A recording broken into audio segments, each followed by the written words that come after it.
Baik, Assalamualaikum warahmatullahi wabarakatuh. Kami mahasiswa Universitas Muhammadiyah Makassar. Video ini dibuat untuk menyelesaikan tugas kelompok di mata kuliah Bahasa Indonesia dengan dosen pengampu Dr. Ansar MPD. Kami dari kelompok 2 terdiri dari 6 anggota yang masing-masing bekerja sama dalam memenuhi tugas ini. So, lanjut saja. Inilah video presentasi dari kami. Oke, saya Samsul Alam. Di sini saya akan memandu video presentasi pada kesempatan kali ini. Tapi sebelum kita membahas lebih lanjut, izinkan saya memperkenalkan kelompok 2.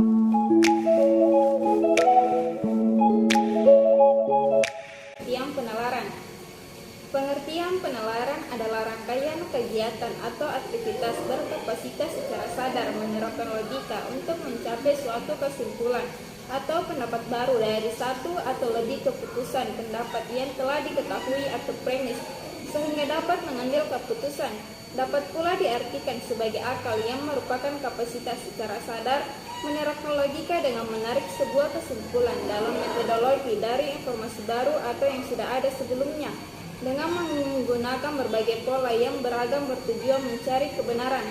Prinsip-prinsip penalaran yang terbagi menjadi 3. Yang pertama, prinsip identitas. Yang kedua, prinsip non-kontradiksi. Dan yang ketiga, prinsip eksklusi tertib. Prinsip dasar penalaran menurut pendapat Aristoteles dikategorikan menjadi 3 bagian, yakni prinsip identitas berbunyi sesuatu hal yang sama dengan halnya sendiri. Prinsip kontradiksi berbunyi sesuatu tidak dapat sekaligus dan hal itu bukan hal pada waktu yang bersamaan atau sesuatu pernyataan tidak mungkin mempunyai nilai benar dan tidak benar pada waktu yang sama. Dalam arti kata lain bahwa sesuatu tidaklah mungkin secara bersamaan seperti W dan non-W. Prinsip eksklusi tertib berbunyi prinsip penyelisihan jalan tengah atau prinsip tidak adanya kemungkinan. Aspek penalaran. Secara umum, aspek penalaran dibagi menjadi 3 bagian, yaitu secara logis, analitis, dan juga rasional. Logis yang dimaksud ialah di mana pikiran yang sehat terus memenuhi unsur logis, artinya pemikiran yang dipertimbangkan secara objektif dan didasarkan pada data yang sahih.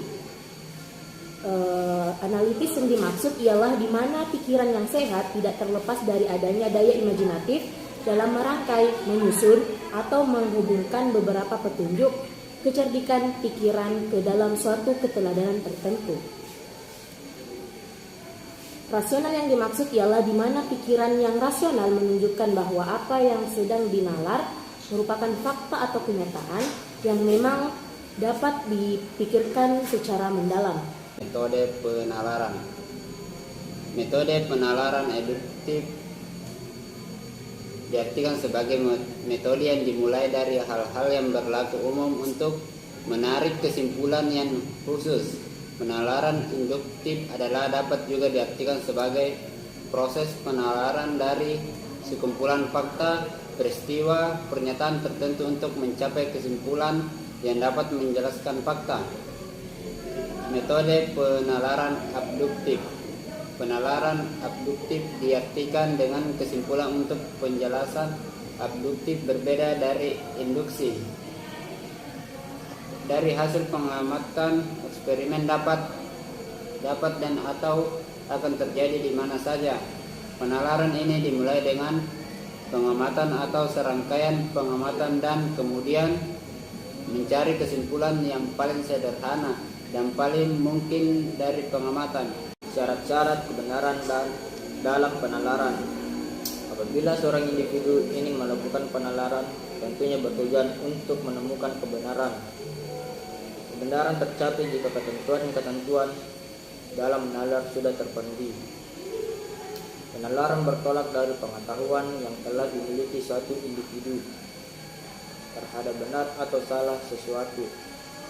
Dalam penalaran, pengetahuan yang menjadi dasar konstitusi adalah perimis. Jadi simpulkan semua perimis haruslah benar. Perimis benar meliputi hal-hal yang benar baik secara formal maupun material. Formal diartikan sebagai penalaran memiliki bentuk yang tepat. diturunkan dari ketentuan berpikir yang tepat, sedangkan material yang diartikan isi atau bahan yang dijadikan sebagai premis tepat. Presentasi dari kelompok 2. Terima kasih atas partisipasinya. Semoga presentasi kali ini tidak hanya dijadikan manfaat, namun juga dapat dijadikan sebagai pembelajaran. Assalamualaikum warahmatullahi wabarakatuh. Jangan lupa like, comment, share, and subscribe.